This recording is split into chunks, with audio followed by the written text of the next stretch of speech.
Hello hello, good evening বন্ধুরা। আবার আজকে লাইভে চলে এসেছি। তোমাদের সঙ্গে অনেকদিন কথা বলা হয় না, সময় করে ওঠা হয় না, তা আজকে আবার চলে এসেছি বন্ধুরা। তোমরা যারা যারা এই মুহূর্তে লাইভে মানে যারা যারা এই মুহূর্তে অনলাইন আছো তারা চলে আসো বন্ধুরা।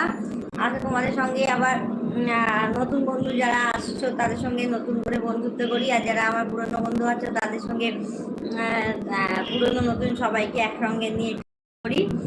চলো, এসেছি, এই 1 ঘন্টার মতন থাকবো। একটু তাড়াতাড়ি বন্ধুরা লাইভটা জয়েন করো তোমরা।